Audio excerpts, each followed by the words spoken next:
Coding aja. Ulala. Ya, selamat malam. Salam kebenaran, nyatakan kebenaran baik atau tidak baik waktunya. Selamat malam teman-temanku terkasih, tersayang, tercinta.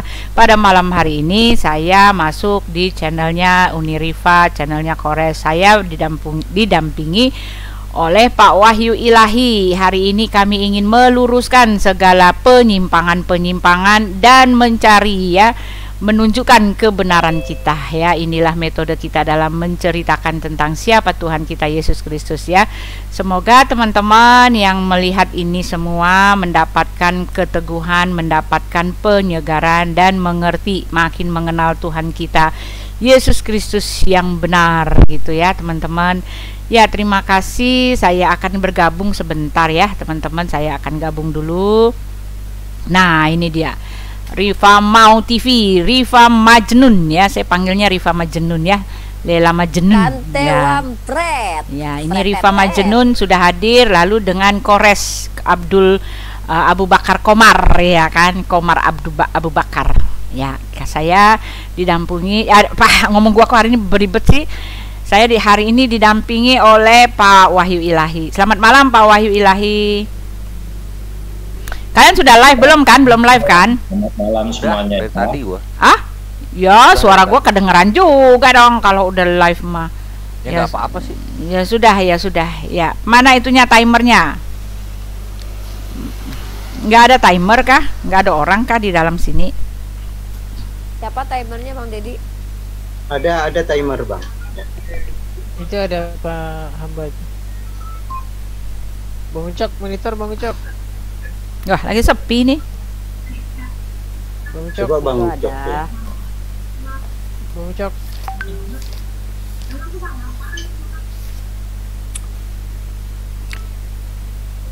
Ya, saya mulai dulu ya, timer dulu lah. 3 menit ya, 6 ya, satu orang 6 tapi dibagi 2 gitu. Enak tuh pas itu.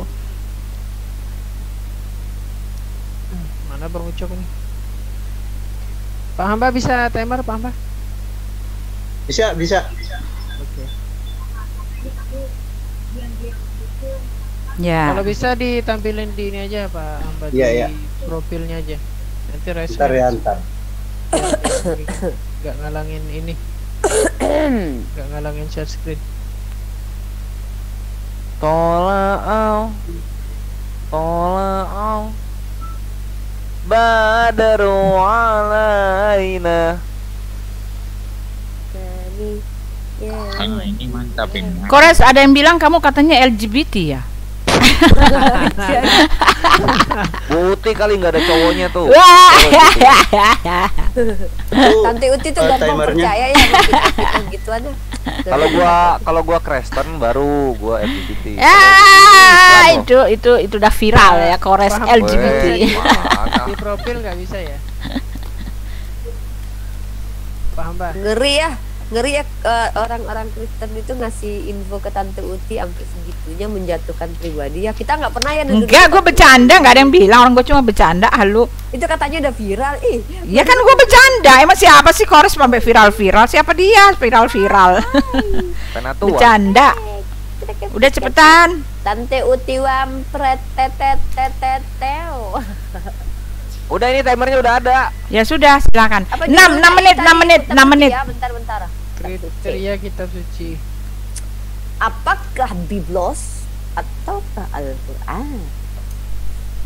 Mau berapa menit ini Pak? 6. Jadi bagi 2, 3. 113. Selalu Pak Wahyu, saya di belakang ya Pak Wahyu. Saya ngirin Pak Wahyu. Saya punya pelindung, punya pemimpin. Jadi saya selalu yang kedua ya Pak Wahyu. Pak Wahyu is the first one. I'm going to be the second one. Ya. Ya, silakan. Udah bisa mulai di Ya. Bang Kores. Ya, yuk dari Muslim dulu. Silakan Onik. Saya buka dulu ya. Ya, tetap. silakan. A'udzubillahiminasyaitonirrajim. Bismillahirrahmanirrahim. Assalamualaikum warahmatullahi wabarakatuh. Selamat malam untuk semuanya.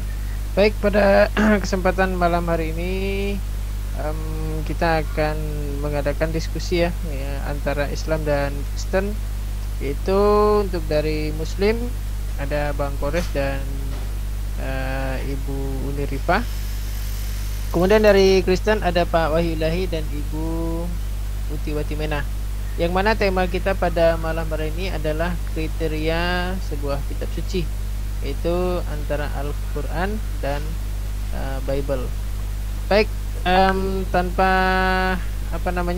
berpanjang lebar, jadi kita langsung saja mulai untuk open statement, yang mana nanti open statement ini 3 menit ya, Bang Kores 3 menit, Uni Rifa 3 menit, begitu juga dengan Pak Wahyu dan Bu Uti Watimena. Baik, untuk open statement silakan kepada pihak muslim, tapi saya ingatkan kembali ya, tadi jangan sampai ada nanti yang keluar dari tema ya. Baik, silakan Bang Kores.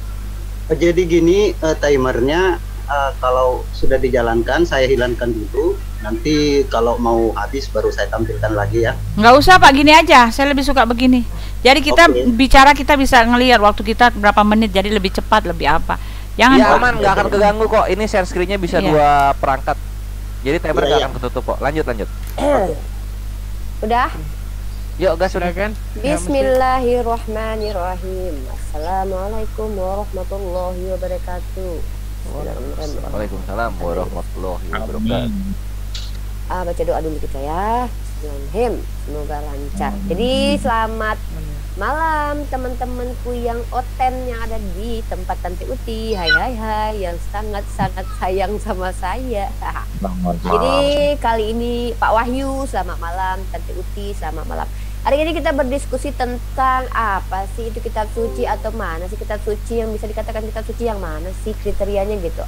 Baik, saya sebagai seorang muslimah akan menjawab, yaitu Al-Quran. Ya, masdar dari kata qara'a yaqra'u qira'atan Qur'anan. Silakan dicek dalam surah Al-Qiyamah nomor 17 sampai 18. Bacaan yang dibaca, kemudian dikutip Imam Syuuti, Al-Quran adalah isim alam ghairu mushtaq, atau nama yang sesuatu tidak ada asal katanya. Al-Quran tentu berbeda dengan hadis ya. Nah, Al-Quran ini punya beberapa nama: Al-Quran, Al-Kitab, Al-Furqan, Al-Zikr, Al-Tanzil, dan sebagainya macam. Kemudian Al-Quran juga memiliki sifat-sifat. Yang pertama, nur, itu ada, atau cahaya, ada di dalam An-Nisa ayat ke-174. Mau'izah, rahmah ya, dalam surah Yunus ayat ke-57. Al-Mubin dalam surah Al-Maidah dari ayat ke-5 sampai 15. Mubarak, jadi itu ya sifat-sifatnya, Bashir dan Majid.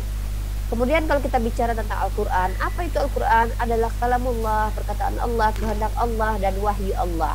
Nah, kalau kita bicara tentang definisi wahyu, nah kita akan menjelaskan tentang wahyu dulu ya.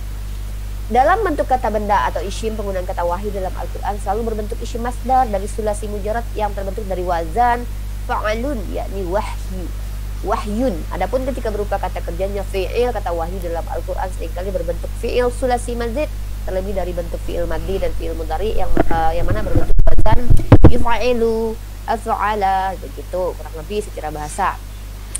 Nah, jadi kalau wahyu sendiri definisinya, terminologinya adalah secara terminologis menurut Muhammad Abdul Al-Azim Al-Zarqani, salah sebut, wahyu sebagai pemberitahuan Allah Subhanahu wa taala kepada hambanya yang terpilih mengenai segala sesuatu yang ia kehendaki untuk kemudian dikemukakan, baik berupa petunjuk maupun ilmu. Muhammad Abduh dalam risalah At-Tauhid mengatakan, wahyu adalah pengetahuan yang didapati seorang dalam dirinya dengan sesuatu keyakinan bahwa pengetahuan itu datang dari Allah. Hasbi asyidik, wahyu sebagai menerima pembicaraan serta rohani, kemudian pembicaraan itu berbentuk dan tertulis dalam hati. Nah, kata wahyu tertulis 78 kali dalam 33 surah dalam bentuk isim, 6 kali dalam bentuk fi'il, 72 kali. Karena wahyu itu adalah pertama kabar-kabar gaib ya, kabar-kabar yang tidak akan pernah masuk kepada akal manusia, dan bisikan. Kemudian juga wahyu adalah cepat, kabar yang tersembunyi dan cepat. Mungkin itu dari saya, silakan dilanjut oleh Kores. Apa definisi Al-Quran dan wahyu sudah saya sampaikan secara ilmiah akademis, silakan. Bismillahirrahmanirrahim. Syukron katiron maskuro, Unik Rifa Mujahidah favorit kami. Alhamdulillahirabbil alamin wassalatu wassalamu ala asrofil anbiya'i wal mursalin wa ala alihi washabihi ajma'in. Amma ba'd. Alif lam mim. Dzalikal kitabu la raiba fihi hudal lil muttaqin alladzina yu'minuna bil ghaibi wa yuqimunas sholata wa mimma razaqnahum yunfikun.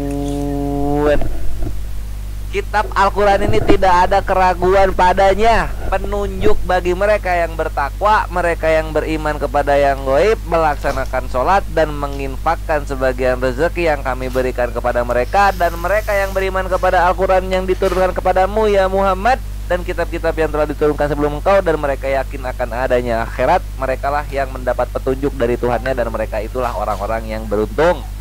Ini terbukti orang-orang yang beriman kepada Al-Quran terbukti beruntung dunia akhirat, karena masuk sorga.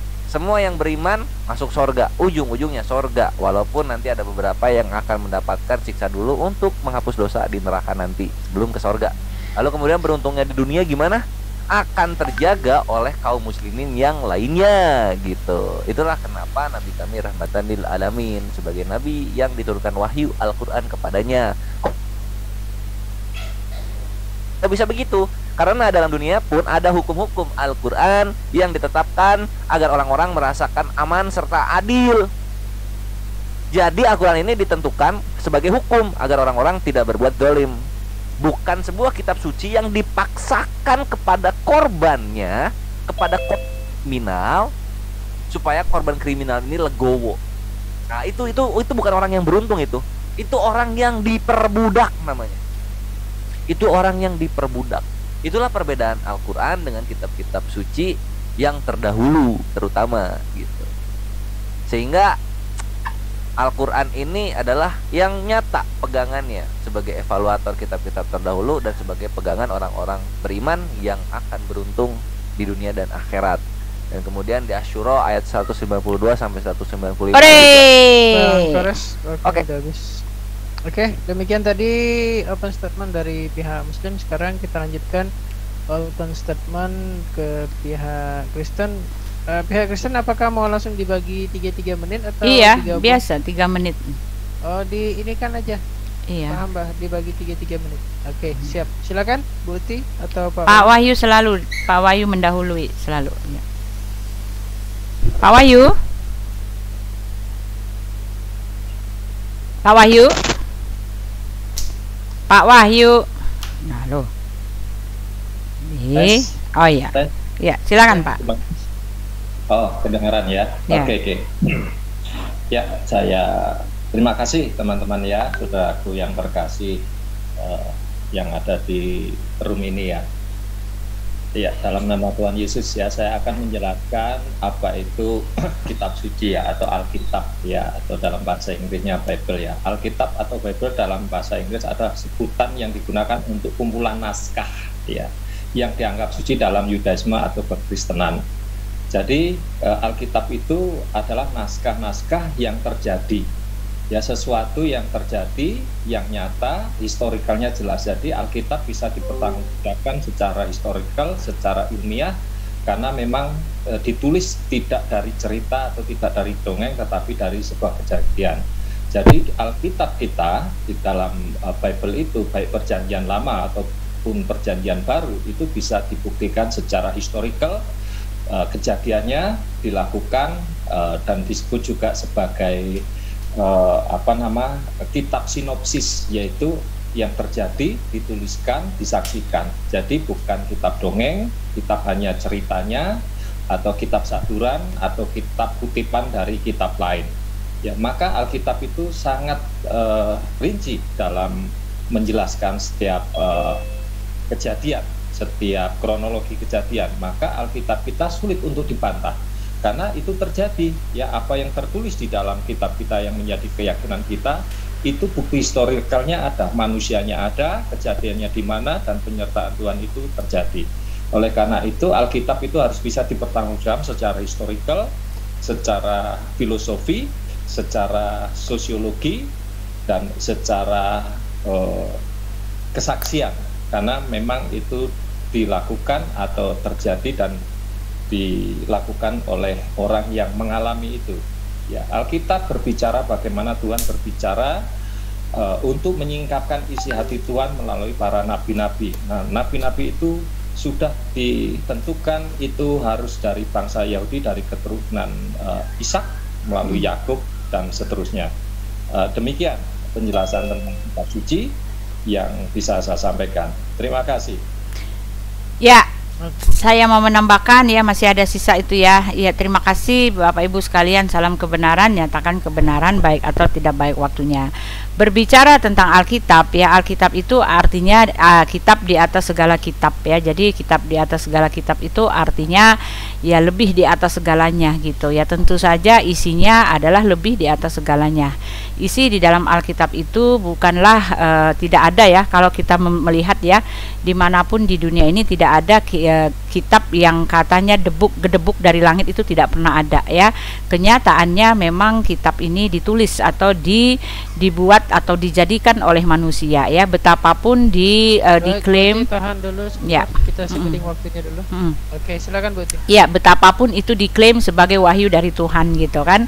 Tetapi kenyataannya memang kitab itu memang dibuat oleh manusia, ditulis oleh manusia, tetapi ya diilhami ya. Nah, perbedaan antara Alkitab kita dengan yang lain-lain ya, Alkitab merupakan salinan atau tulisan-tulisan dari orang-orang yang merupakan pelaku sejarah, orang-orang yang mengalami sendiri peristiwa langsung pertemuan dengan Tuhan, lalu di mana mereka mencatat pengalaman hidup mereka mengalami Tuhan, lalu perkataan-perkataan Tuhan itu turun lalu dicatat ya. Dan di dalam kitab Perjanjian Lama jelas itu ditulis oleh kitab Tanah ditulis oleh Musa, di mana Musa mendapat pengilhaman khusus daripada Elohim untuk membuat untuk mencatat kisah-kisah kejadian sebelum dia ada ya. Dan ini kami bisa menyatakan bahwa ini betul, bahwa ini pengilhaman dari Roh Kudus, karena urut-urutannya kronologisnya sangat jelas ya, dan sangat terperinci, bahkan sangat-sangat ngejelimet dan luar biasa. Bahkan kalau saya mengatakan tidak bisa, komputer pun tidak bisa menandinginya ya. Lalu kitab Musa ini ya tercatat ya, ditemukan oleh Nabi Ezra, dan itu berapa ratus tahun setelah itu ya tercatat ditemukan oleh Nabi Ezra, dan setelah itu adalah yang pertama kali. Dan setelah itu kita tidak tahu karena sudah ribuan tahun yang lalu yang nggak mungkin lagi ada jejaknya.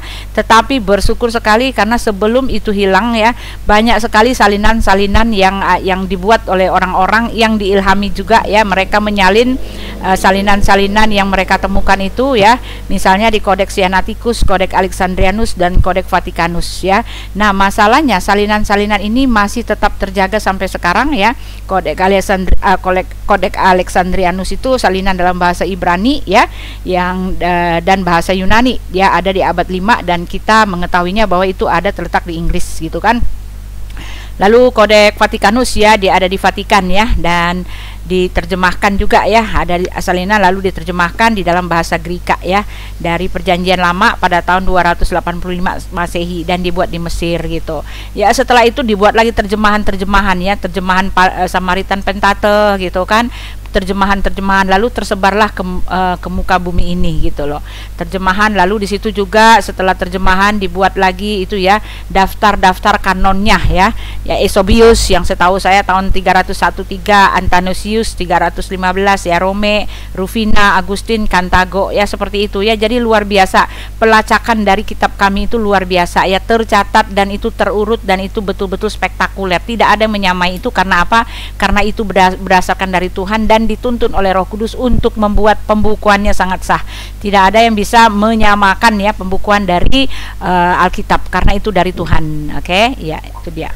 Baik Bu Teh, waktunya sudah habis. Baik, sekarang kita masuk ke sesi pemaparan setanggahan sekaligus nanti pertanyaan. Dan saya ingatkan kembali kepada kedua narasumber, adapun materi kita, tema kita pada malam hari ini adalah kriteria kitab suci. Saya meminta nanti kepada kedua narasumber lebih menekankan lagi tentang kriteria kitab suci itu ya, baik dari Islam yaitu Al-Quran maupun dari Kristen yaitu Bible. Pak Hamba, di setting 33 menit aja waktunya. Untuk sesi kedua ini saya bagi menjadi 6 putaran ya.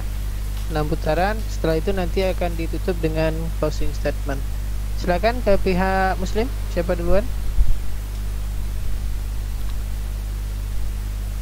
Kores nggak apa-apa, Pak Uni. Serah. Ya Unik tafadhol. Ya, aku tekankan kembali ya, definisi-definisi yang disebutkan di dalam Al-Quran itu berasal dari bahasa Arab sendiri. Seperti aku katakan bahwa wahyu di dalam Al-Quran adalah sebuah pesan yang cepat, tersembunyi gitu ya. Jadi nggak dapat bareng-bareng, namanya juga wahyu gitu ya. Informasi yang datang dari Tuhan. Kalau datang dibagikan ke seluruh dunia mah itu bukan bukan wahyu tapi berita gitu ya. Berita selebriti misalnya dibagiin di TV, semua orang pada lihat gitu ya. Nah, jadi beda memang konsep wahyu, konsep dari firman Tuhan, perkataan Tuhan, apa yang disampaikan kepada para nabi itu memang berbeda. Nah, kemudian tadi aku tertarik langsung menanggapi pernyataan Pak Wahyu bahwa kitab suci Pak Wahyu itu adalah bukan berasal dari dongeng, kemudian bukan saduran, atau satu lagi itu aku tadi nggak catat, cuman aku fokus ke pernyataan Pak Wahyu aja tentang dongeng. Nah, tadi aku cek definisi dongeng dalam KBBI adalah, kalau aku baca, dongeng adalah salah satu cerita rakyat yang cukup beragam cukupnya serta berasal dari berbagai kelompok etnis masyarakat atau daerah tertentu di berbagai belahan dunia. Pada mulanya dongeng berkaitan dengan kepercayaan masyarakat primitif terhadap sesuatu yang bersifat supranatural dan mengimplementasikannya dalam kehidupan manusia seperti animisme, dinamisme, dan lain-lain. Istilah dongeng dapat dipahami sebagai cerita yang tidak benar-benar terjadi. Nah, ketika ada di dalam kitab sucinya Pak Wahyu menceritakan sebuah kisah, maka harusnya itu benar-benar terjadi. Nanti aku tanyakan tentang apakah benar ada validasi tentang sejarah bahwa zombie kudus hidup di zaman Yesus. Mungkin itu juga akan dijawab sama Pak apa. Kalau nggak ada berarti itu termasuk dongeng. Sudah terbantah dari bahwa kitab sucinya kalian bukan dongeng. Silakan Kores. Iya, thank you Nick. Sebentar. Pause dulu dong waktunya. Mau ke mata dia masuk. Dulu.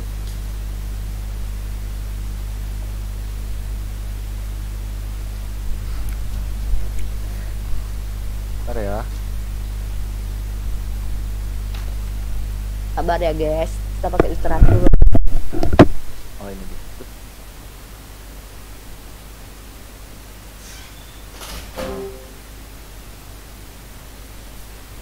Oke. Nah ini aku ingin apa namanya? Itu kok masih semenit waktunya? Emang kita dapat 3 menit atau 1 menit 3 menit kedua? 3 menit. Ini masih unik ini. Ah gitu, kok nggak ngomong ih? Lanjut. Aku bingung. Waktunya tuh 3 menit 1 orang gitu. Iya. Ya Allah, ngomong kayak ulang lagi dong dari 1 menit. Aku nggak ngerti ih. Udah lanjut aja. Nggak mau dari 1 menit. Tadi aku kan nggak tahu, makanya kebagiin ke Kores.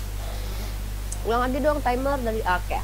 Baiklah, jadi kenapa aku menanggapi Pak Wahyu kan gini. Kalau aku emang terang-terangan bilang bahwa wahyu dalam definisi Al-Quran itu adalah kabar gaib, ya kan? Bisikan, ya kan? Kemudian definisi-definisinya itu ada di dalam dalam kitab kami tuh di dalam Al-Quran tentang definisi wahyu itu sendiri tuh ada gitu ya. Seperti kata wahyu adalah kabar gaib ada di dalam surah Ali Imran ayat 44 tuh kalau nggak salah ya. Kalau saya salah kayaknya ada di situ. Kemudian bisikan, berita keesaan Tuhan pada rasul-rasul ada itu dalam surah Al-Anbiya. Jadi ada definisi wahyu itu. Nah, tadi Pak Wahyu bilang kitab gue bukan dongeng karena kalau kitab kami itu tervalidasi secara sejarah. Nah, ini ya aku pengen buktiin apa benar gitu seperti klaimnya Pak Wahyu bahwa dalam kitab Pak Wahyu itu tervalidasi secara sejarah, di mana sejarah yang memvalidasi tentang bangkitnya orang-orang kudus di zaman Yesus hidup. Sejarawan mana yang menuliskan hal itu? Karena itu peristiwa yang amazing banget gitu. Itu saduran ini apa sih? Kalau kita mengcopy paste itu udah jelas ya, terjemahan Septuaginta kan menerjemahkan dari kitabnya orang Yahudi gitu, diterjemahkan ke bahasa Yunani gitu kan, Septuagint gitu.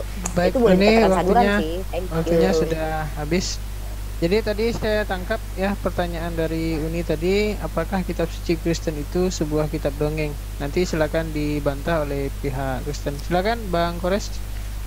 Iya, thank you. Nah, berikutnya ini siap-siap ya kekristenan ya. Aku akan penginjilan. Jadi begini Bu Ti dan Bu Wahyu, Pak Wahyu. Al-Quran itu Allah Azza wa Jalla berjanji menjaganya. Kami akan menjaganya. Jadi terjaga Al-Quran itu. Itu salah satu bentuk kitab suci ya, kitab kudus. Al-Kitabul Kudus. Nah, gitu. Jadi kitab yang suci. Kenapa? Karena Allah Azza wa Jalla menjaganya gitu. Sehingga berubah. Kalau ada yang mau berani-berani ngerubah Al-Quran, ketahuan. Nah, yang lucu di kekristenan nggak begitu gitu. Di kekristenan itu nggak begitu. Ini yang menarik di sini. Ini kita perhatikan ya. Kita perhatikan misalnya di sini, misalnya kita buka di sini. Tolong Di kita post akan share dulu. screen. Post Nah, dulu. di sini kita buka Markus 16. Markus 16 kita buka. Sah. Ini ceritanya indah Markus ini, Markus 16 ini. Markus 16. Setelah Yesus bangkit pagi-pagi pada hari pertama minggu itu, ia mula-mula menampakkan dirinya, bla bla bla bla bla bla bla bla bla bla bla bla. Wah, panjang deh, sampai 20 mereka pergi memberitakan Injil ke segala penjuru. Tuhan turut bekerja dan menunggukan firman itu dengan tanda-tanda yang menyertainya. Kan gitu ya, bunyinya begitu. Nah, aku ini senang sekali untuk melihat-lihat gimana bahasa Yunaninya. Aku bukalah Mark 16, misalnya 16 8 interlinear. Nah, ini kita buka di sini. Nah, langsung kita ke Bible Hub yang ku kasih.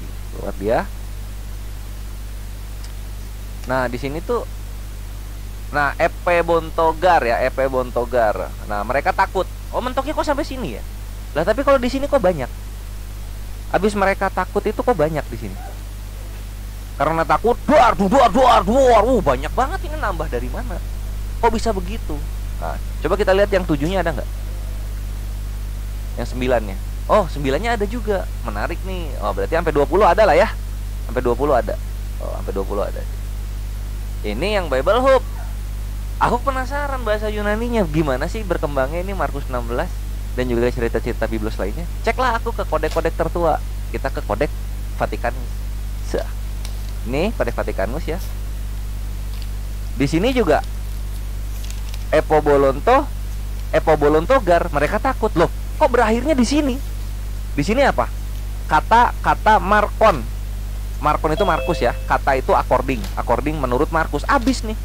Kemana nih dalilnya dari 8 sampai 20? Hilang. Kok bisa begitu ya? Ini di digifadlib.it ya. Ini Vatikanus. Oh, mungkin cuma di Vatikanus doang. Sinaiticus ada. Coba kita lihat. 20 detik lagi, Pak. Yap. Aku lihat di sini. Loh. Kok sama juga di sini hilang. Di sini mentok apa nih? Eugalion kata Markom. Waktunya Aku ini habis, Pak. jadinya. Oke. Berarti benar dong Al-Quran hanyalah satu-satunya yang terjaga. Silahkan. Baik, Bang Kores, sebelum saya lempar ke Kristen, saya ingin ini saja memastikan berarti di Markus 16 itu di kodek 8 sampai 20 itu nggak ada ya? Nggak ada. Oke, siap. Terima kasih. Silakan kepada pihak Kristen untuk disanggah sekaligus ditanggapi. Yang pertama, apakah kitab suci Kristen itu sebuah kitab dongeng? Nah, silakan dibantah nanti. Kemudian yang kedua, Markus 16 ternyata setelah dicek di kodek ternyata 8 sampai 20-nya nggak ada. Terima kasih. Silakan pihak Kristen. Ya. Tes, suara saya kedengaran? Jelas, Pak, jelas.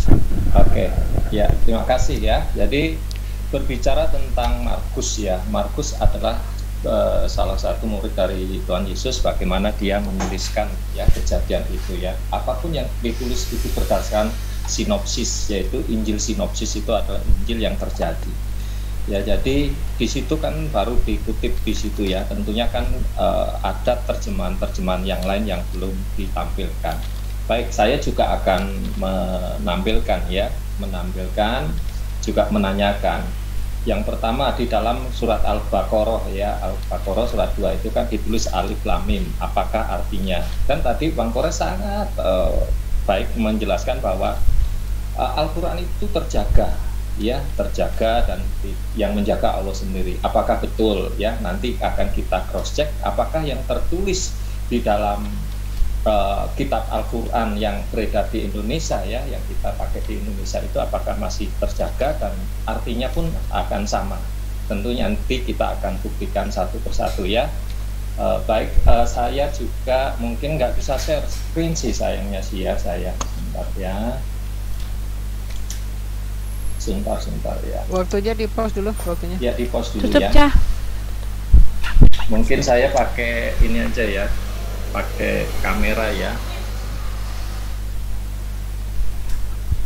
Mau diturunin timernya?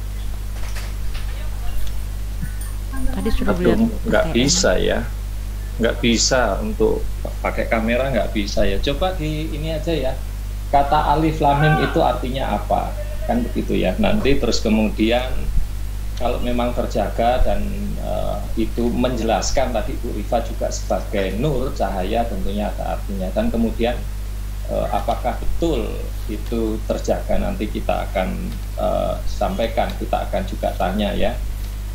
Dengan mudah kita akan bisa mengetahui ya apakah Al-Quran ini terjaga atau tidak.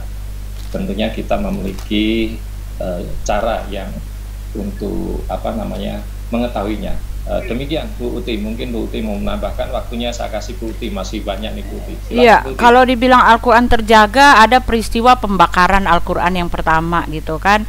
Kalau dibilang Al-Quran terjaga, Allah sendiri tidak menjaganya kalau saya bilang ya, karena Allah sendiri ya, saya belum cerita ya kriteria dari Alkitab itu. Pertama ya, kriteria dari Alkitab atau dari kitab suci itu, pertama dia harus mewartakan jati diri Tuhan yang sebenarnya gitu kan. Yang kedua itu harus merupakan perwujudan Tuhan ya, menceritakan bagaimana Tuhan itu ada, menceritakan bagaimana Tuhan. Lalu yang ketiga, firman-firmannya yang tertulis di dalam itu tidak berubah gitu kan. Firmannya tidak berubah, lalu apapun ya, pokoknya tidak berubah ya. Lalu yang keempat, firman Tuhan itu harus bisa menuntun orang menuju kepada pengenalan kepada Tuhan. Itulah ciri kitab suci. Lalu yang kelima adalah di dalam kitab suci itu kita bisa mengenal Tuhan kita itu, kita mengetahui Tuhan yang kita sembah itu yang seperti apa. Ada penggambaran tentang Tuhannya nyata di depan mata kita ya. Ketika kita membacanya, kita bisa melihat, kita memperoleh pengetahuan bahwa bagaimana dia itu, kita memperolehkan pengetahuan. Lalu tadi katanya Kores mengatakan bahwa itu tidak Al-Quran tidak bisa dirubah. Tetapi pertanyaan saya, kenapa Allah sendiri merubahnya? Nah, yang saya kasih tahu ya, harus menceritakan kredibilitas Tuhan itu sendiri ya. Ciri dari kitab suci, dia harus menceritakan. Sekali lagi tahan dulu. Ya. Tahan dulu bentar. Ya. Oke, silakan. Ya, ciri khas dari kitab suci adalah dia merupakan kredibilitas, menggambarkan kredibilitas Tuhan itu sendiri. Ketika ada wahyu yang pertama disampaikan, lalu akhirnya dia batalkan, bahkan dia hapus sendiri, lalu dia ganti lagi menjadi yang baru, itu jelas bukan menandakan bahwa itu berasal daripada Tuhan, karena dia tidak tahu apakah ini firman ini ada bagusnya atau tidak, dan apakah ini berlaku atau tidak untuk sepanjang masa gitu. Nah, di dalam ya, saya baca di dalam Al-Baqarah 106, apa saja yang kami nasahkan atau kami jadikan manusia lupa kepadanya, kami datangkan yang lebih baik daripadanya atau yang sebanding dengannya. Tidaklah kamu mengetahui bahwa sesungguhnya Allah Maha Kuasa dan atas segala sesuatu ya. Anda mengatakan Quran tidak berubah, tetapi yang merubah sendiri adalah Allah Subhanahu wa taala. Dengan demikian sudah melanggar kredibilitas dari Tuhan itu sendiri. Tuhan tidak mungkin tidak tahu bahwa apa yang dia beritakan itu hanya berlaku untuk satu zaman, karena Alkitab ya, kitab kami itu firmannya itu tidak pernah berlalu ya. Matahari, bulan, bintang akan runtuh dan segala bumi akan lenyap, tetapi Alkitab mengatakan bahwa firman-Nya, perkataannya tidak pernah berlalu ya.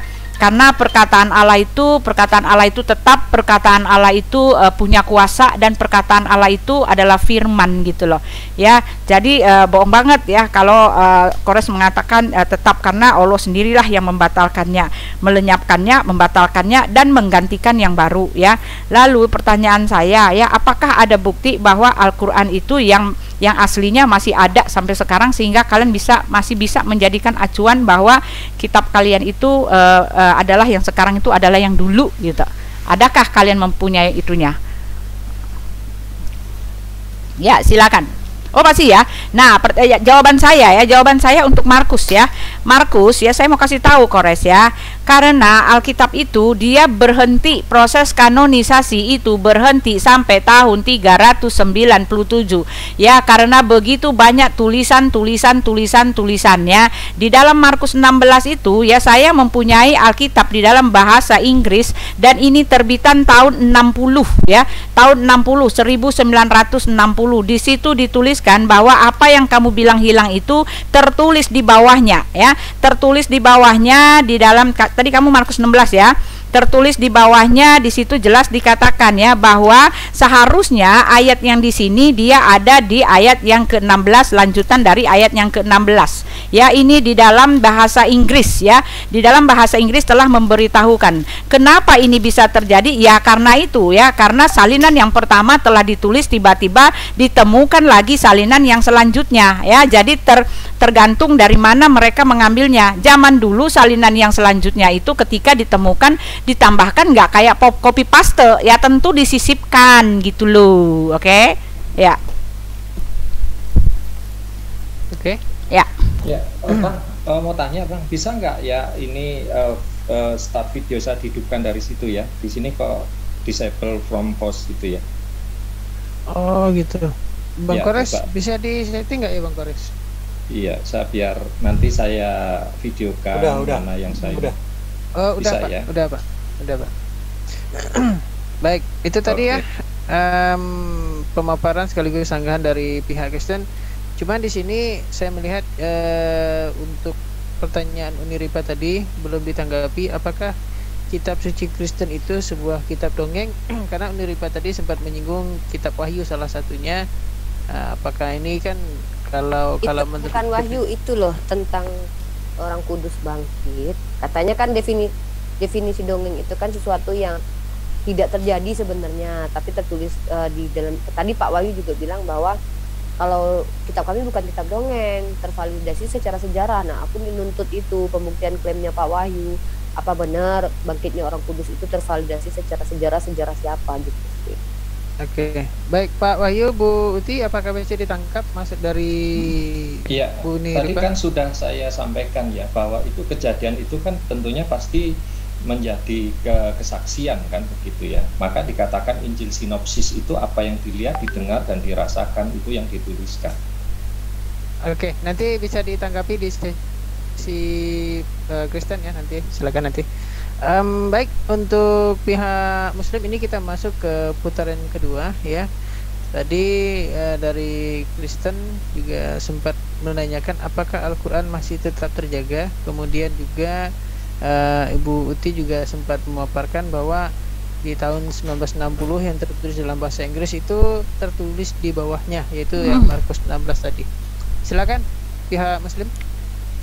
Oke, aku jawab dulu ayat-ayat muqatta'at. Ayat-ayat muqatta'at itu adalah huruf-huruf yang menjadi mukjizatnya Al-Qur'an, di mana ketika Allah Subhanahu wa taala menantang ya, wa in kuntum fi raibim mimma nazzalna ala abdina fa'tu bi suratin min misli. Jadi ada tantangan-tantangan dari Allah. Kalau kalian ragu bahwa Al-Qur'an ini adalah dari Allah, buatan manusia, buatan Nabi Muhammad, maka ya tirulah semisal pertama surah, kemudian ayat. Nah, faktanya ketika Allah kasih itu ayat muqatta'at, ayat muqatta'at alif lam mim, nggak ada yang mampu meniru walaupun cuma 3 huruf itu doang. Bayangin, nggak ada sampai saat ini kita percaya bahwa ada satu ayat yang dianggap ini kayaknya bukan dari Tuhan deh, ini kayaknya Tuhan deh, ini apokrif deh, ini apa, nggak ada begitu perselisihan itu.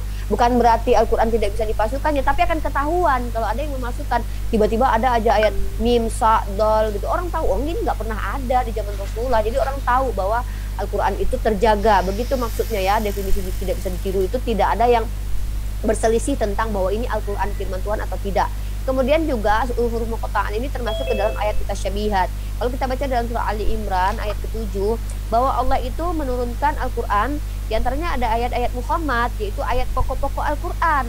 Nah, definisi ayat pokok Al-Quran ini ayat-ayat yang penting, yang mana ayat ini yang perlu kami ambil sebagai pembelajaran. Nah, dan yang lain ayat mutasyabihat.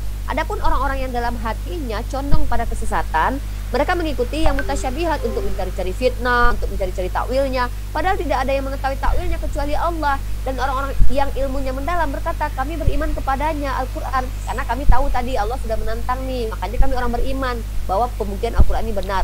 Semuanya dari sisi Tuhan kami. Berarti ada penjelasan dari Allah kenapa harus ada huruf alif lam mim tuh. Dilegitimasi sama Allah Subhanahu Wa Taala tuh. Nah, kemudian aku kembali lagi, stop dulu share screen timernya. Stop. Silakan di post dulu. Oke, dimulai timer. Tadi Tante Uti bilang begini, katanya tuh di Al-Quran kalian tuh dijaga Allah, tapi kok ada yang dibakar Tante? Allah tuh nggak bilang jaga kertas tempat tulisan Al-Quran, suhuf tempat tulisan Al-Quran, enggak, tapi kalam itu yang dijaga Allah. Buktinya kan dipatri di dalam hati para penghafal Al-Quran. Sampai sekarang mereka punya itu hafalan yang bersanad sampai kepada beberapa imam qiraat yang dari zaman Rasulullah itu dibenarkan, dibolehkan. Enggak setelah zaman Rasulullah itu wafat terus tiba-tiba ditukar gitu caranya. Kalau dalam kitab dalam Makabe pasal kedua nomor 56, bahkan kitab Taurat itu dibakar juga loh Tante.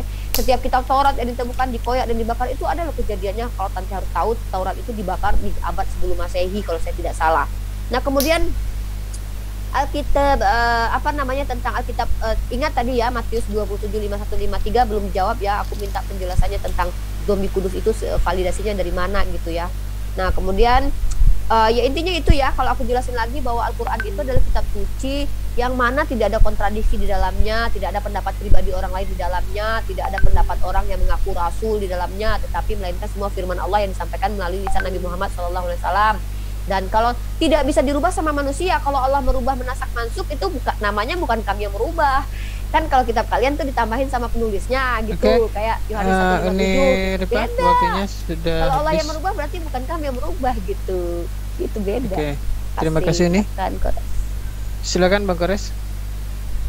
Siap, thank you. Aduh, ini ngejawabnya nggak pakai data ya, ngejawabnya seket nanya malah bunuh diri kalau aku lihat ini Bu Uti nih. Bu Uti bilang tadi tahun berapa? 1960. Iya, betul. Abad 20. Abad 20 baru ada Markus 16 nomor 9 sampai 20. Aduh, sedih sekali karena ini abad keempat loh. Ini abad keempat ya, perhatikan di sini. Ini abad keempat loh, kawanku. Nah, ini bisa dilihat di sini Bu Uti ya. Ini abad keempat ini nggak ada, kosong ini. Ini kosong nih. Ini cuma berakhir di apa nih? Epobolon Togar. Mereka pun takut gitu kan. Ini kata Markon, according to Markus. Nah, ini mentok di sini. Ini juga sama ini. Tuh. Epobolon Togar. Dua biblos tertua tidak mencantumkan Markus 16 sampai 2 Markus 16 nomor 8 sampai 20. Kok berani-beraninya ini manusia Kristen ini menambahkan sesuatu yang dulunya tidak tertulis. Astagfirullah, nggak boleh begitu dong, nggak boleh. Kita aja nggak begitu loh. Yahudi pun nggak, Yahudi gitu juga sih, cuma dia dikit-dikit. Cuma kekristenan ini banyak banget nambah nih. Parah. Ini ya, jadi sebenarnya aku bertanya sesuatu yang harusnya diterima kenyataannya. Oh iya benar, memang ini adalah penambahan setelahnya gitu. Karena para peneliti biblos pun mengakui ini tuh penambahan.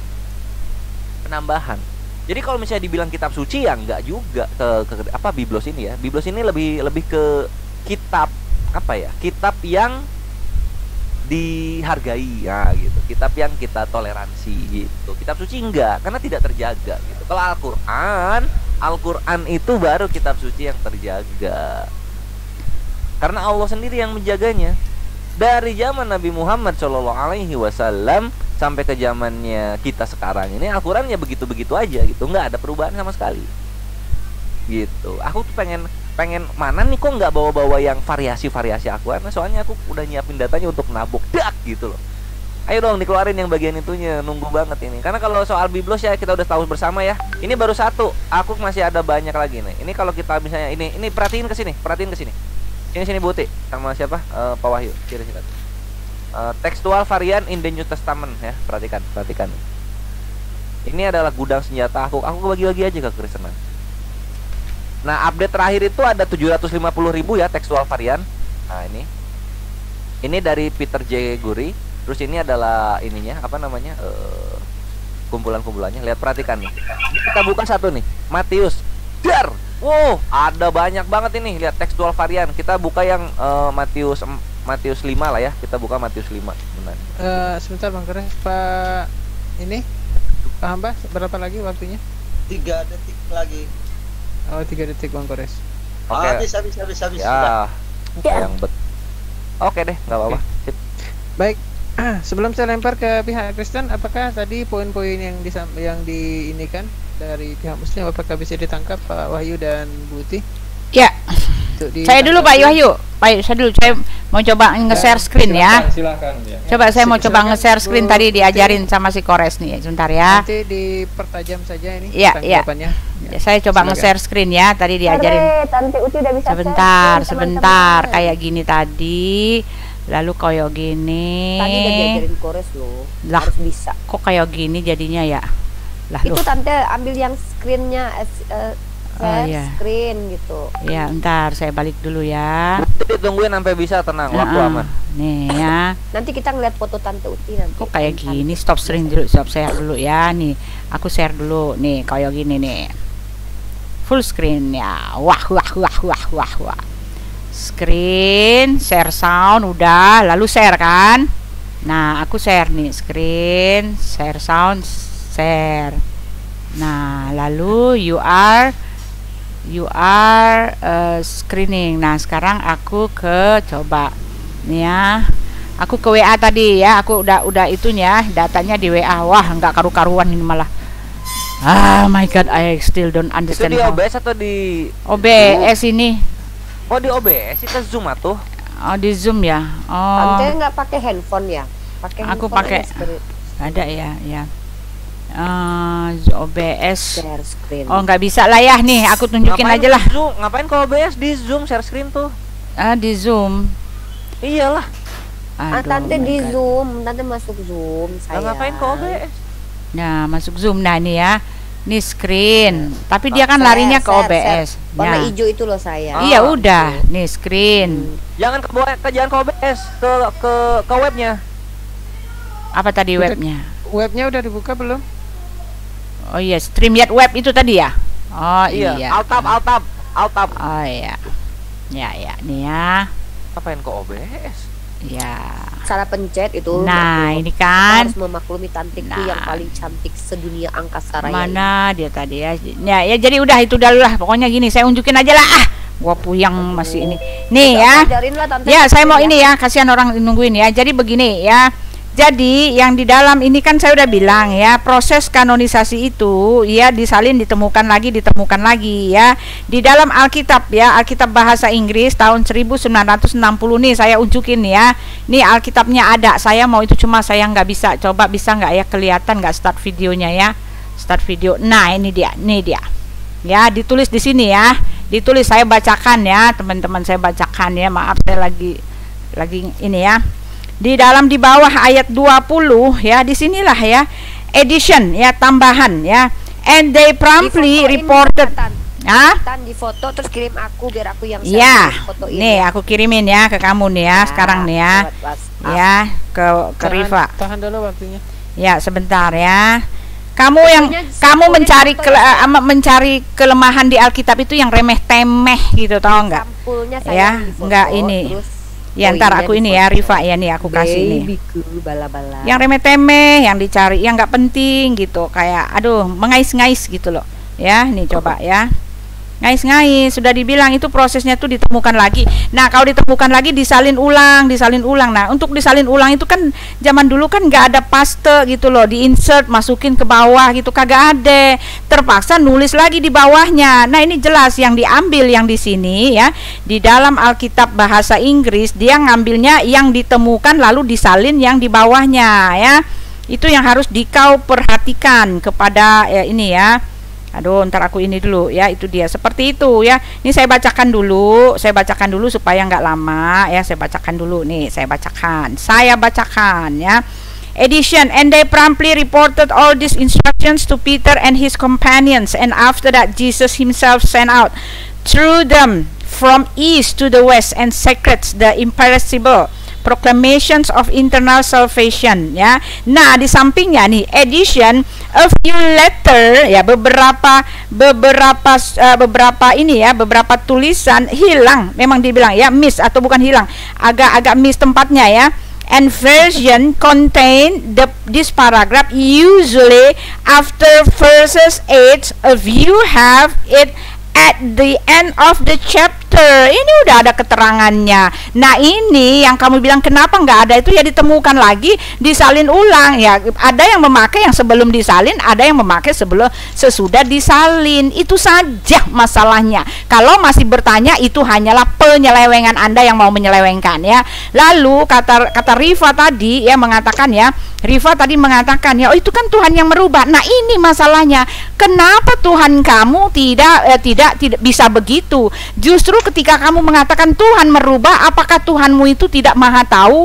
Apakah dia itu tidak maha hadir? Ataukah dia itu tidak terikat dengan ruang dan waktu sehingga dia bisa pelin-pelan begitu mengatakan bahwa ayat ini kok bisa kayaknya nggak bagus ya untuk posisi sekarang, lalu dilupakan, lalu diganti dengan yang baru. Ini tidak boleh terjadi kepada Tuhan. Itu kamu tuh seharusnya parah ketika kamu mengatakan Tuhanlah, itu tidak boleh terjadi kepada Tuhan. Kalau kepada manusia boleh-boleh saja, tapi ini Tuhan yang dilabelkan sebagai Tuhan. Dan Alkitab kami mengatakan bahwa di dalam Yohanes 7 ayat 18 tidak ada sesuatu yang ingin disampaikan secara sembunyi-sembunyi gitu kan. Bukan itu ya.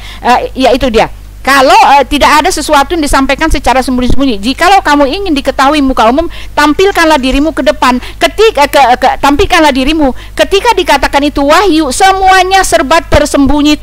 Tak ada yang tampil, tak ada yang tidak ada. Baik, itu dia. Waktunya sudah habis. Baik, sekarang kepada Pak Wahyu silakan ditanggapi dari apa yang tadi yang diajukan oleh pihak Muslim. Silakan untuk dipertegas lagi dan dipertajam lagi pemaparannya. Silakan Pak Wahyu. Iya, saya jelas tadi sudah saya katakan ya. Jadi apa yang terjadi itu memang kejadian nyata ya. Itu seperti di dalam Matius 27 ayat berapa itu 52 itu ya. Dan kuburan-kuburan terbuka dan banyak orang kudus yang telah meninggal bangkit ya. Dan di situ mereka yang bangkit diperkirakan adalah orang-orang kudus yang belum lama mati dan dikuburkan di dekat Yerusalem karena mereka menampakkan diri kepada banyak orang. Jadi itu ada saksinya ya. Tentu saja penduduk Yerusalem saat itu masih mengenal mereka secara fisik. Jadi selalu saya katakan bahwa kitab kita itu kitab sinopsis, apa yang dilihat ya, didengar, dirasakan, itu yang dicatat ya. Jadi seperti itu. Saya mau menunjukkan ini lewat ini, bisa nggak Bang ya? Lewat video saya Bang, biar muncul ya Bang ya.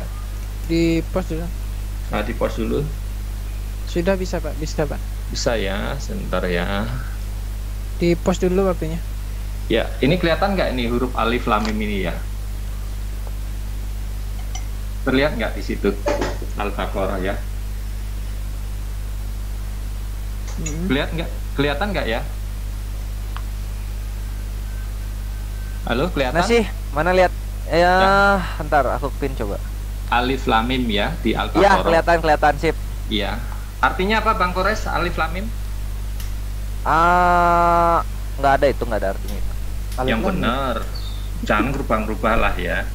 Baik. Memang nggak ngerubah-ngerubah. Oke ya. Nggak, ini waktunya Ini saya Pak copy. Wahyu. Nanyanya nanti di akhir. Lanjut. Iya, ini saya copy. Kemudian saya pakai Google kosong nih ya, saya translate, artinya rasa sakit nih.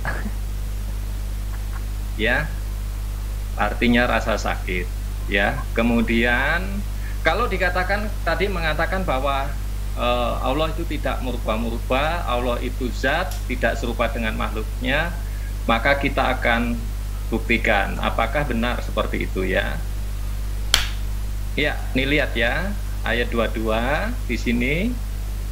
Ya, saudaraku ya, ayat 22 Al-Baqarah 22 ya. Ya, sebentar saya klik dulu di copy paste. Ya, copy, kita pindah di Google Translate. Ya, masukkan sini. Paste. Jepret. Lihat. Yang menjadikan bumi bagimu adalah daging dan namanya ada padaku, dan itu jelas dari langit, ya. Jadi yang menciptakan bumi itu ternyata dari daging, bukan dari zat, bukan dari Allahmu. Ya, ini kejujuran ya. Saya mengatakan jujur, kita copy nih. Artinya. Ya, saudaraku ya. Nih, Al-Baqarah yang 22, sorry ya, belum yang 30 ya. Al-Baqarah ayat 22 saya copy, saya pindahkan untuk ditranslate. Yang menjadikan bumi bagimu adalah daging dan namanya ada padaku, dan itu jelas dari langit. Siapa sih yang menjadikan bumi dari daging ini? Ya, kalau di dalam Bible kita, firman yang telah menjadi manusia itulah daging. Siapa yang dikenal Yesus Kristus?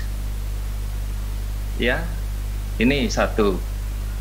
Siapa yang rubah nih? Tadi mengatakan Allah laisa kamislihi syai'un. Apakah Allah punya daging? Pertanyaannya. Ya.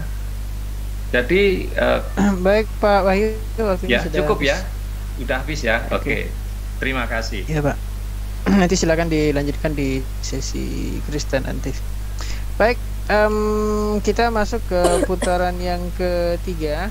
Jadi tadi silakan ditanggapi oleh pihak Muslimnya apa yang sudah dipaparkan oleh pihak Kristen. Kemudian juga nanti kalau misalkan dari Uniripa maupun Bang Kores apa yang diajukan tadi kurang ini, nanti boleh diinikan kembali. Maksudnya diperjelas lagi gitu.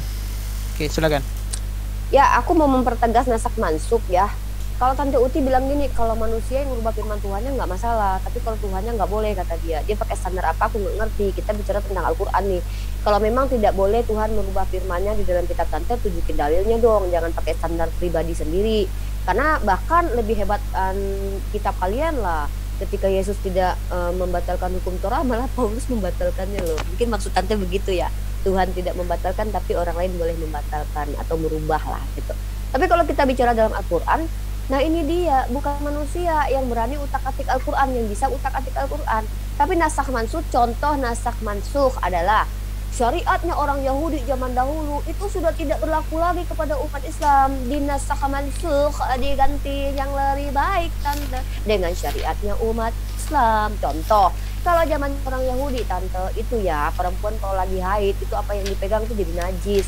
Nah, disempurnakan, makanya Al-Quran kita penyempurna. Karena tuh Allah itu maha tahu zaman ini nggak relevan gitu ketika perempuan itu atau satu hukum yang lebih parah banget di zaman dahulu, zaman Bani Israel.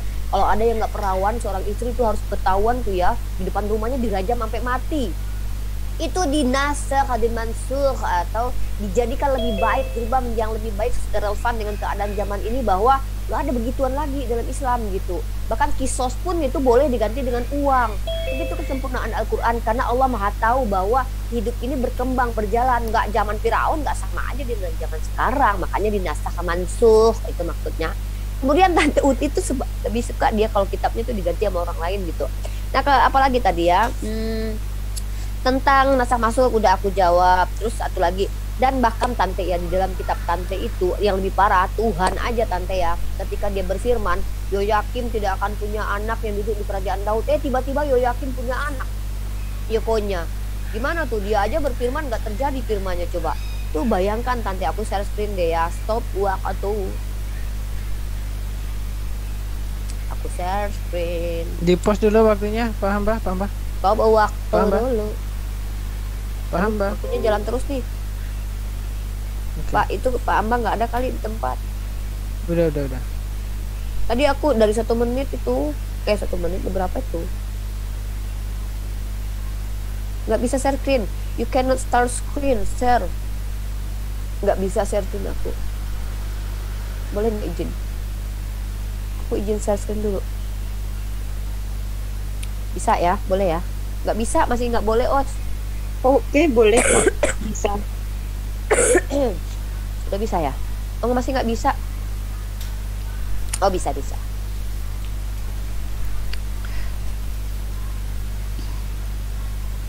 Nih, bahkan tante ya, jangankan ya Tuhan tante aja tuh kadang bingung gitu sama wahyu dia firman dia tuh kadang nggak kejadian gitu.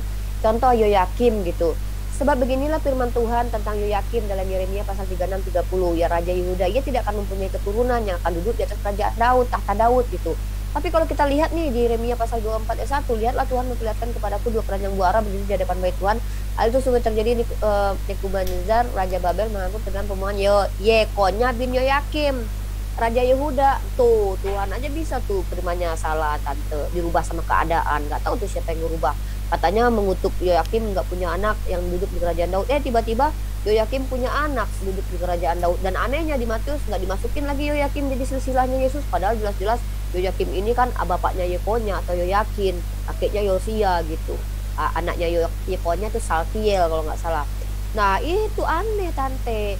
Makanya kami nggak percaya dengan kitab kalian itu sudah firman Tuhan, kan ada tangan-tangan usil gitu yang merubah. Kalau nasak masuk mah itu hak Allah gitu ya. Dan itu seperti ini tradisinya orang Yahudi yang tidak relevan lagi dengan sekarang ini, Allah sempurnakan, makanya Al-Quran sebagai penyempurna begitu. Hukum. Baik, waktunya sudah habis. Baik, pada Bang Kores, silakan ditanggapi dari apa yang tadi sudah dipaparkan oleh pihak Kristen. Kemudian kalau misalkan yang tadi Bang Kores tanyakan kira-kira belum ini, boleh ya nanti diajukan kembali. Silakan itu Bang Kores. Apa namanya? Bentar.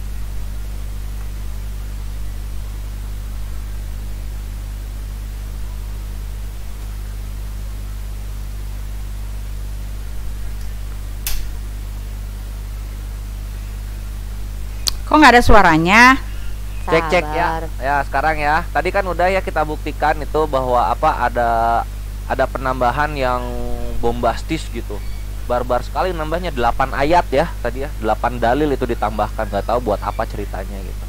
Ini mah manusia penulis kudus namanya, ini bukan Tuhan yang kudus kalau kayak gini caranya. Sekarang kita lanjut berikutnya.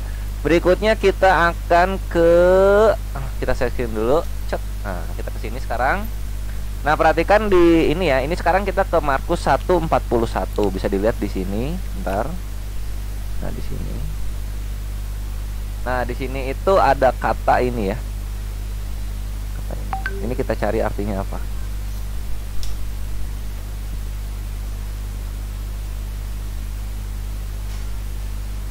Nah, di sini kalau kita lihat ini artinya adalah apa ya? Itu artinya sebentar mana? Kok di sini aja deh.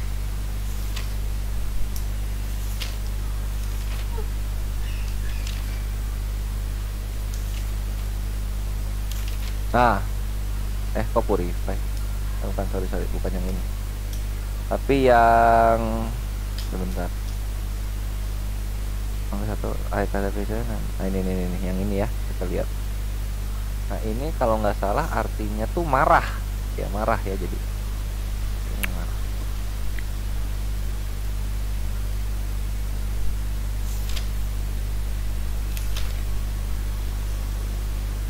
Markus 1:41. Kok kesini ya? Bukan, beda kata itu. Sebentar. Jangan kelamaan, bosen ngantuk. Tunggu bentar, pause dulu, gue cariin dulu ini. Ini seru nih. Ngantuk. Sabar gimana sih, katanya mau menyampaikan kebenaran. Banyak nyamuk ini, pintunya terbuka, ya ampun banyak amat. Udah ditutup dibuka lagi, tutup buka lagi. Tante pakai itu dong, pakai kelambu. Itu pakai sarung badannya. Nyamuknya banyak sekali. Tante pakai itulah. Semprotin obat nyamuknya ke badan tante. Gue mending jawab dulu aja deh, sebentar ya. Itu nanti yang Markus itu nanti, bentar. Ini gue jawab dulu aja. Ini perhatikan di sini. Ini Yohanes 5 nomor 26. Anahu kama ana abalahu hayatu fi dzatihi. Ini ya zat ya. Yang tadi dibilang daging. Nah, di sini ini mau bapaknya kek, mau anak kek, ini disebut zat-zat juga dalam Biblos Arabik. Pak Wahyu dan Bu Uti gitu loh. Ini disebut zat-zat juga di sini. Ya masa bapak daging gitu kan? Kan enggak ya? Gitu. Selamat datang di kebenaran. Tuhan kalian ujung-ujungnya zat. Apa itu zat? Nah, kita cari zat di sini, copy. Nah, terus kita taruh ke sini nih. Nih, ini udah keluar. Kok jadi gini? Loh, kok jadi gini? Tuh, di sini di googling jadi sama artinya, coba.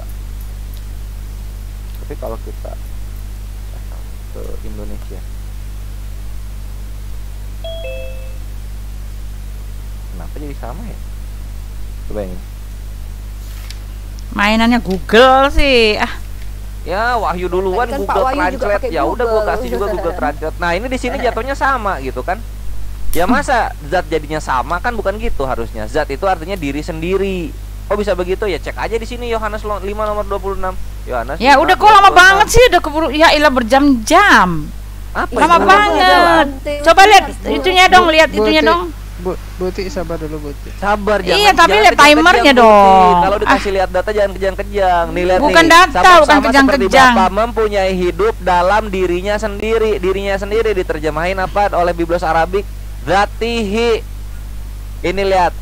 Hayatu Zatihi, hidup dor. fi zatihi, dirinya sendiri. Dar, selamat datang di kebenaran. Dar, Jangan dar, pakai dar. Google Translate. Kalau pakai Google Translate, Tuhan jadi manusia nantinya, gitu loh. Sekarang kita balik lagi ke data awal aja ya. Markus 1:41-nya lagi aku siapin, nanti udah matang aku sajikan.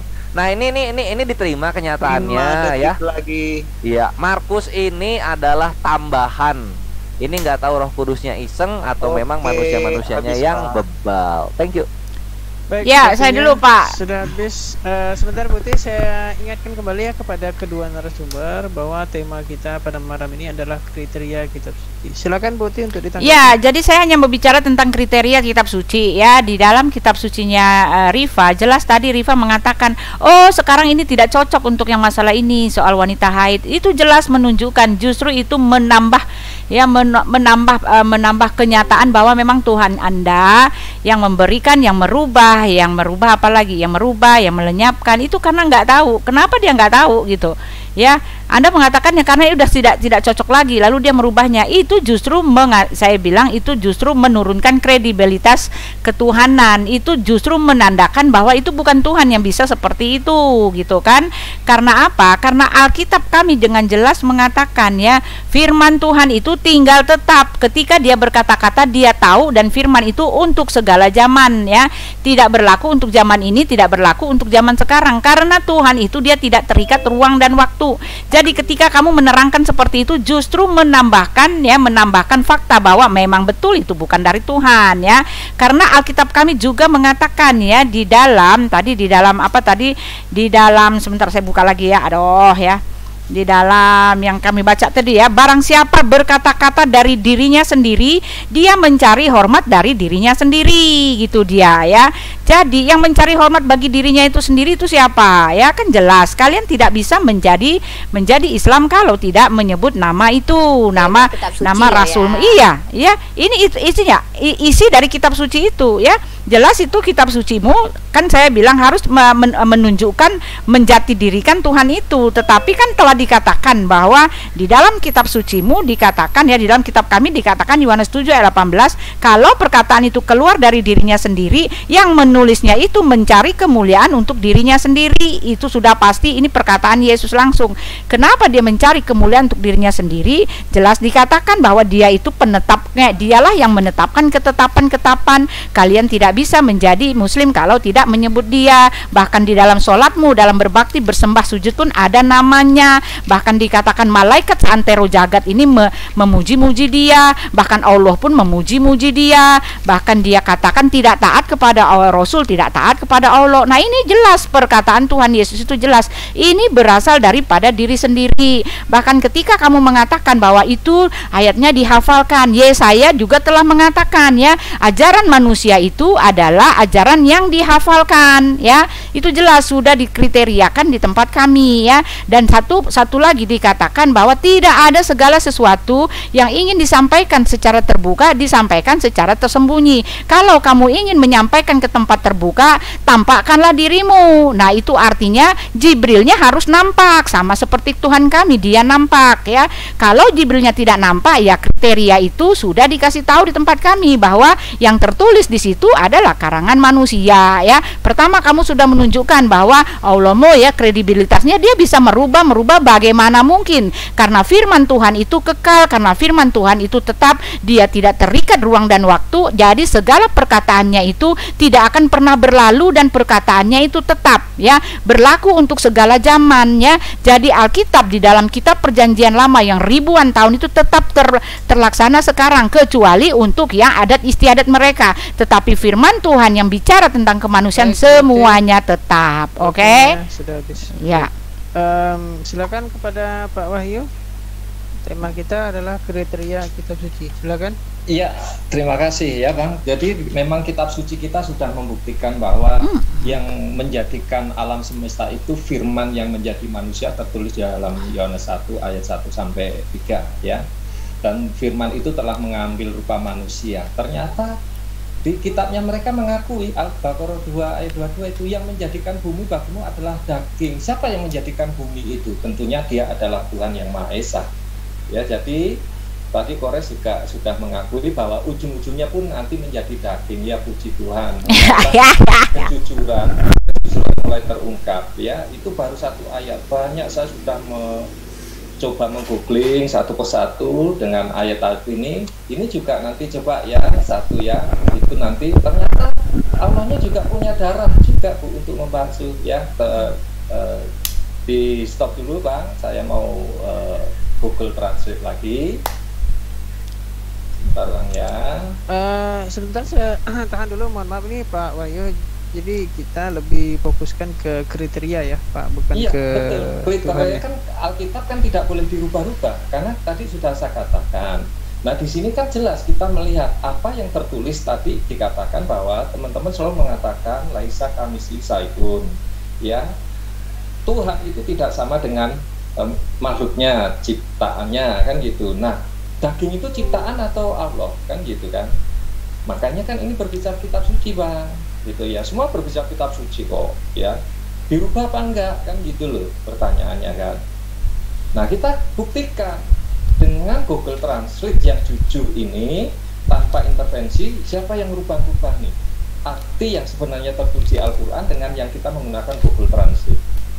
Nah nanti kita teruji Bang, di situ maksudnya itu Bang ya.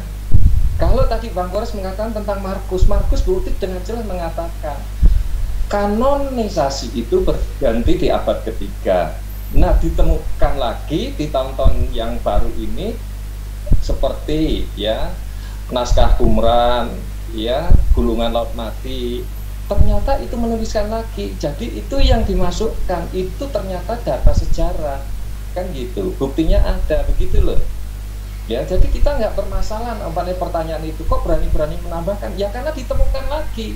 Itulah kejujuran kami umat Kristen, apa yang sudah ditemukan itu yang dituliskan ya. Terlepas itu keluar dari kanonnya yang pertama itu berhenti di abad ke-3 itu ya. Ini makanya saya mau share screen lagi nih saudaraku ya. Saya tunjukkan video lagi ya di Al-Baqarah 30 nih ya. Saya klik set ya, Bang Kores sudah mengakui bahwa Allahnya nanti ujung-ujungnya juga daging, puji Tuhan. Ya putih ya kan, benar sendiri ya. Iya. Ya puji Tuhan, mulai terbukalah supaya mereka juga cepat bertobat, supaya mengakui ini Al-Qurannya loh, saya meninggalkan saja. Jebret ya, waduh kok tulisannya Arab lagi, saya copy lagi. Nanti saya tunjukkan ya. Di videonya copy lagi, masukkan ke Arab aslinya aja, paste, jebret.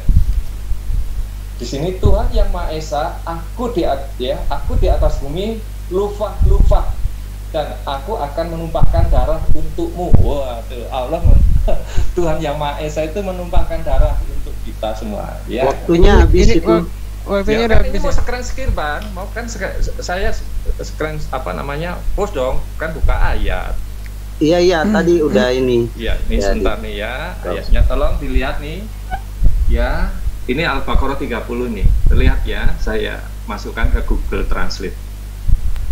Putih baca bisa nggak Putih? Iya, terjaga ya ini ya. Abang Zia ini ya? Tulisan? Ya enggak di video. Oh, di enggak ada. video. Enggak ada. Enggak kelihatan enggak? Enggak ada. Saya. Enggak ada Gua apa-apa. kelihatan, gua kelihatan. Ya, ditampilkan biar dilihat Bukti juga Iya. dong. Udah lihat Bu, baca Ya. Bukti. Duh, kecil sekali. Cannot be read. Enggak bisa. Ini loh, translate-nya Indonesia ini loh. Iya, mata saya kecil Al-Baqarah sekali, 30 Pak. ya?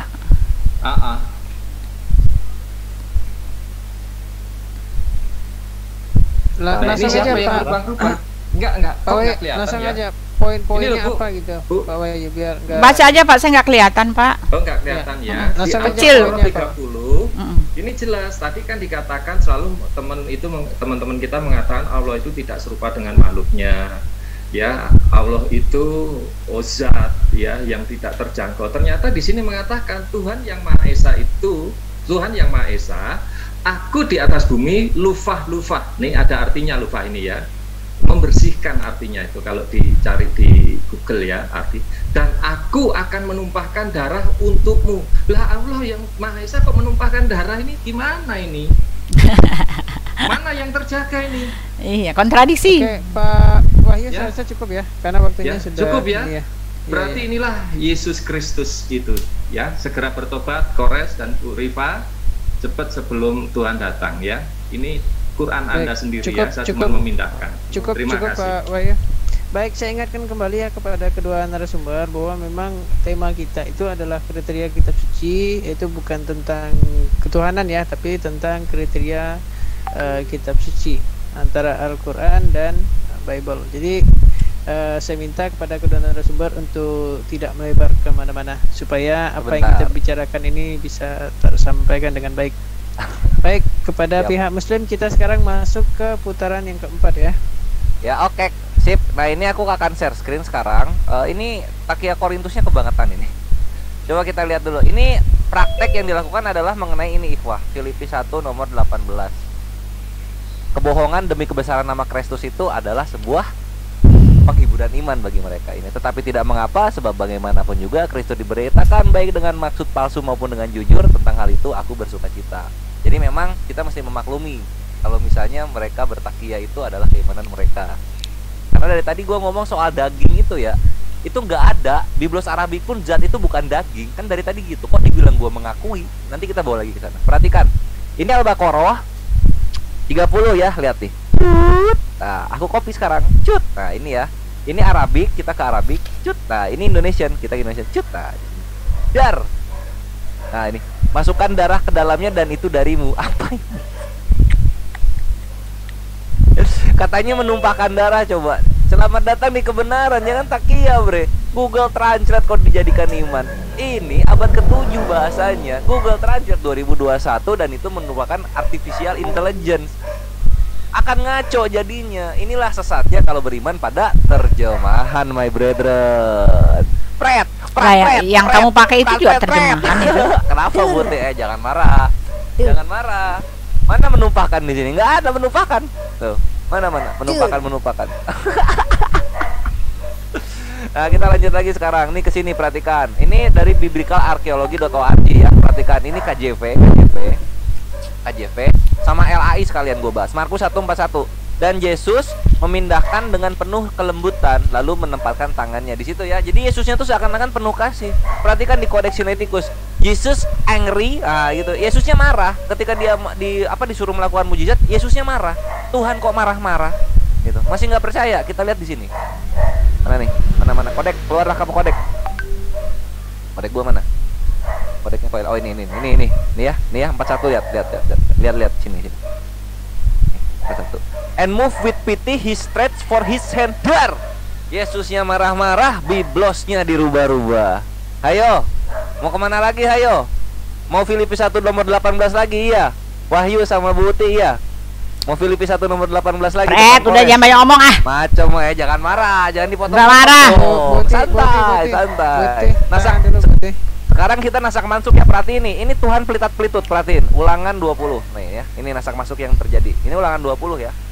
Kita pakai argumennya Buti gitu. Tuhan tidak boleh merubah perkataannya. Nah, di sini dikatakan begini. Dan setelah Tuhan Allahmu, Theosmu menyerahkan ke dalam tanganmu, engkau bunuh seluruh penduduknya yang laki-laki saja, perempuan, anak-anak, hewan jangan dibunuh. Nah, ini lucu di sini, lihat. Ini ngebadut Tuhannya. 1 Samuel 15 nomor 3. Nah, di sini lihat. Jadi pergilah sekarang, kalahkanlah orang Amalek, tumpaslah segala yang ada padanya, laki-laki, perempuan, anak-anak, domba, unta, keledai, dar Tuhannya nasak mansuk. Ini pelitat-pelitut Bu Uti ditabuk di blosnya sendiri. Itu kan Kalau cerita kita yang mau berbeda maksudnya. Kenapa Bu Uti, ayo? Berarti Kenapa? tahan dulu. Udah selesai, udah lama banget. Macam-macam, jangan bikin nyeleneh Masih ada kategori-kategorinya. Jadi ditabok sendiri sama biblosnya kan. Ini perbandingannya mana? Perbandingannya mana? 1 Samuel 15. Dibalik lagi sama Tuhannya. Ini kurang pelitat-pelitut apa coba Tuhannya? Oke, Bang Kores, waktunya sudah habis. Oh, malah dibawa ke sini sih. Thank you. Boleh, Rifa. Oke, giliran aku mendardir-dordir-dur. Baiklah, aduh siap-siap.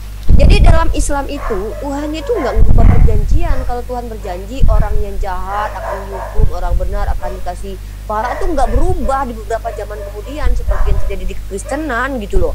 Di dalam kitab Yezekiel orang akan dikatakan itu menerima perbuatannya, hasil perbuatannya tiba-tiba berubah menjadi apa? Ya udah, yuk Tuhan aja yang menerima akibat dari perbuatan jahat kalian begitu.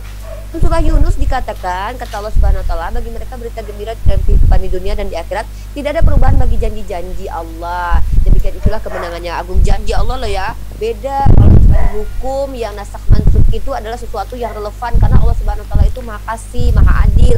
Enggak ada tuh hukum-hukum di zaman orang purba dibawa ke sekarang ini gitu. Makanya ada beda nabi-nabinya, Nabi Muhammad, Nabi Isa untuk kaum-kaumnya gitu gunanya nabi-nabi.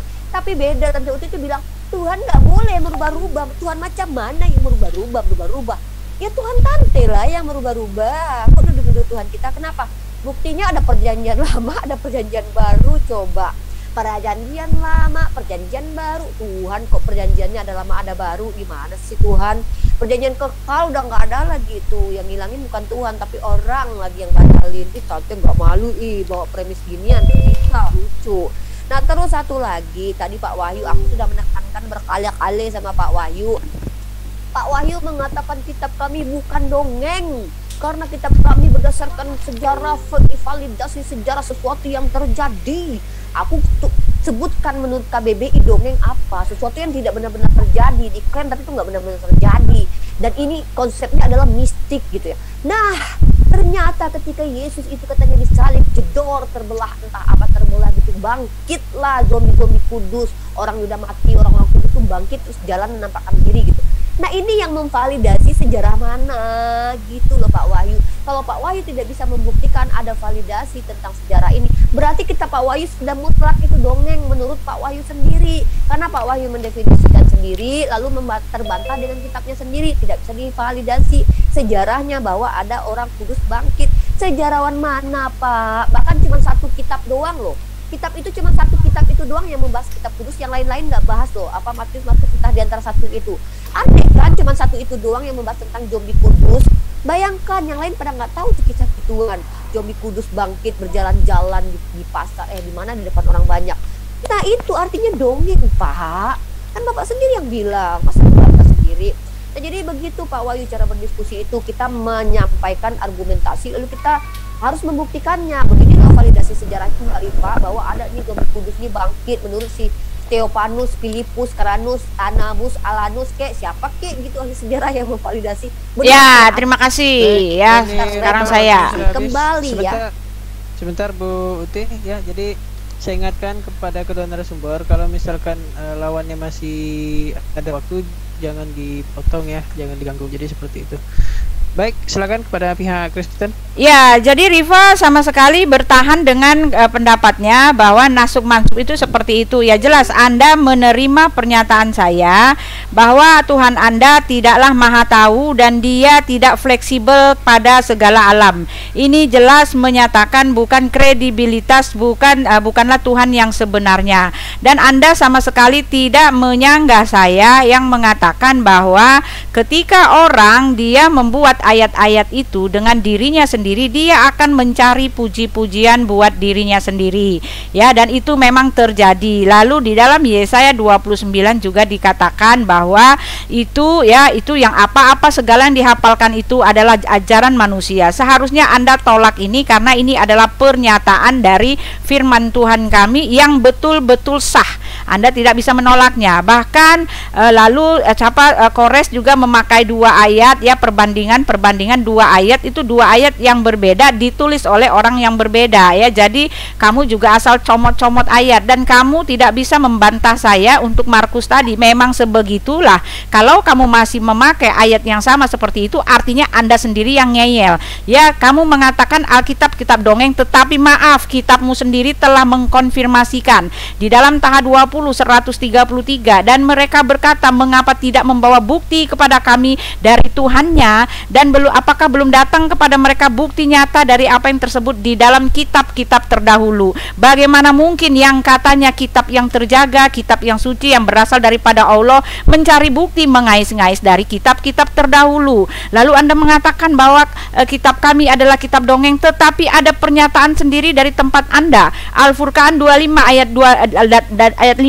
Dan mereka berkata, dongengan-dongengan orang-orang dahulu dimintanya supaya dituliskan, dan maka dibacakanlah dongengan itu kepadanya setiap pagi dan petang. Dongeng yang mana? Dongeng yang mengatakan bahwa Isa membuat burung. Dongeng yang mana? Dongeng yang mengatakan bahwa Isa lahir di pohon korma. Dongeng yang mana? Dongeng yang mengatakan Nabi, gitu kan, dan sebagainya. Nabi naik kemana? Ke Sidratul Muntaha dengan burak. Ini kan dongeng. Mana ada burak sampai sekarang, nggak ada yang bisa membuktikan sama sekali ada burak, ya. Lalu katanya Tuhannya itu adalah tidak tergantung dengan apapun, tetapi dia berbicara bolak-balik dengan Tuhannya. Kontradiksi. Ya, di dalam ayat ini dikatakan bahwa Allah tidak berbicara dengan siapapun, tetapi ditulis bahwa Allah berbicara dengan Musa, Allah berbicara dengan yang lain, gitu kan. Itu kontradiksi. Dikatakan bahwa Nabi Muhammad penuh rahmat, tetapi kontradiksinya banyak. Telah kafirlah orang yang mengatakan Isa adalah Tuhan.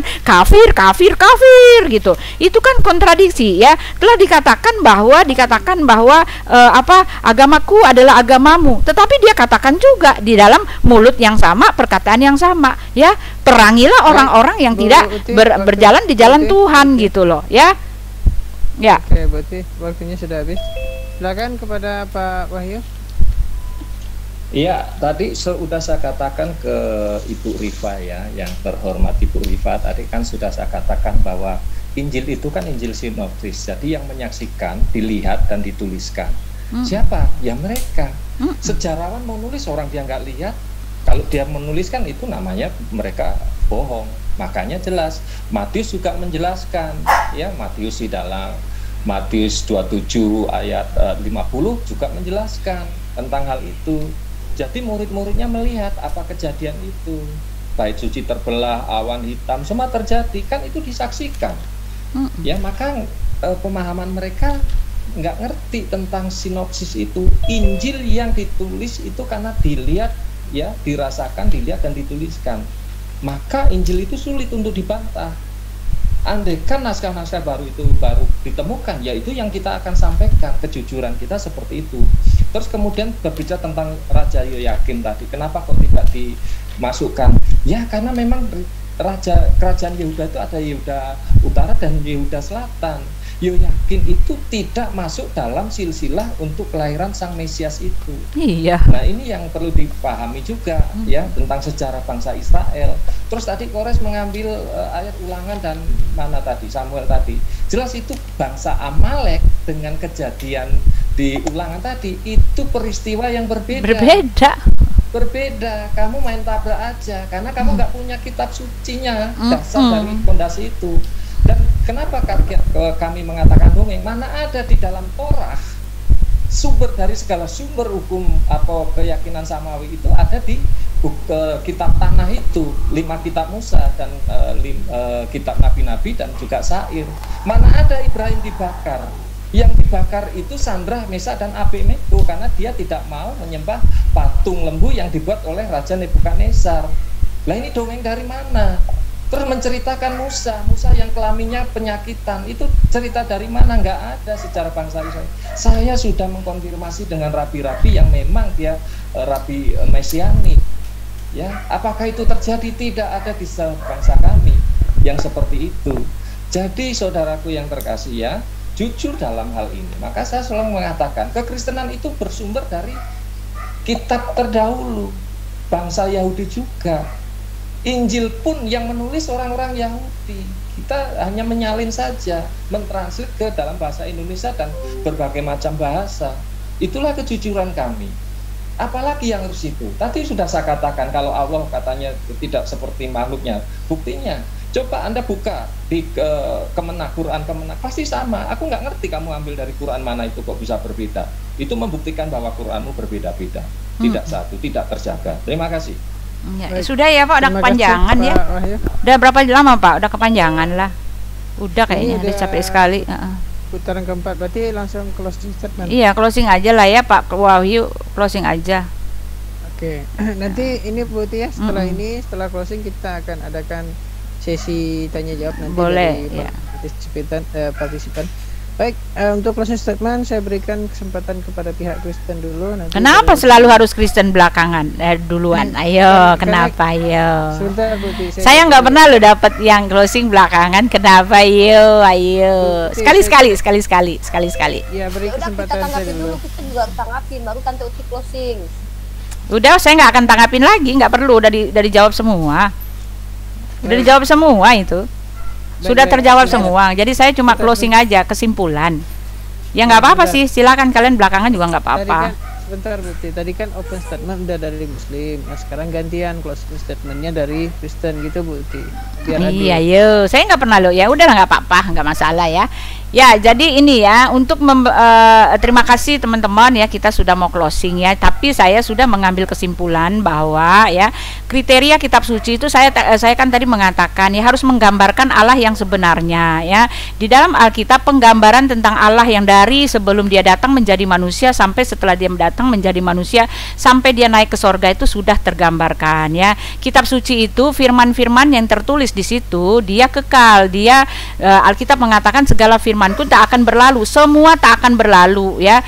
Kalaupun ada Tuhan yang menarik firman-Nya, dia menarik firman-Nya lalu dia melenyapkannya, lalu dia menambahkannya, itu sama saja seperti saya. Oh, kayaknya saya salah nulis ya, lalu saya hapus gitu. Saya hapus, oh saya ganti. Itu bukan saya, tetapi saya boleh melakukan itu, tetapi ini sama sekali tidak boleh terjadi kepada Tuhan. Karena apa? Karena Tuhan tidak pernah salah dan karena Tuhan perkataannya itu hidup. Perkataannya itu hidup, itu berkuasa dan perkataannya itu tidak akan pernah lalu dan itu berkenaan untuk seluruh bangsa karena dia sendiri tidak ada masa, tidak terikat ruang dan waktu. Di mana dia sekarang ya disitulah dia berada, bukan di waktu yang depan, bukan yang waktu yang belakang. Jadi ketika ada Tuhan yang menghapus sendiri dia punya ayat lalu dia merubahkan lagi lalu dia membuat orang lupa, lah itu bukan, itu manusiawi banget gitu loh. Saya bilang manusiawi banget, bukan Tuhani tetapi manusiawi.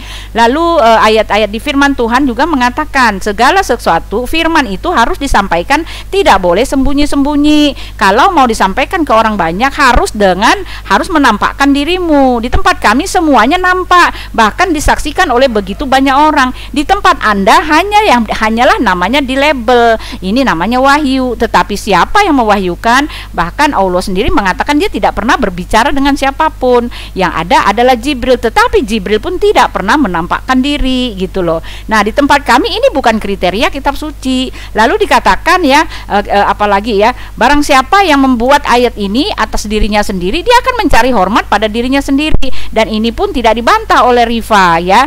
Oleh sebab itu ya saya menganggapnya sebagai kebenaran karena Rifa tidak membantahnya ya. Lalu apalagi kitab suci itu menggambarkan kasih Allah seharusnya ya.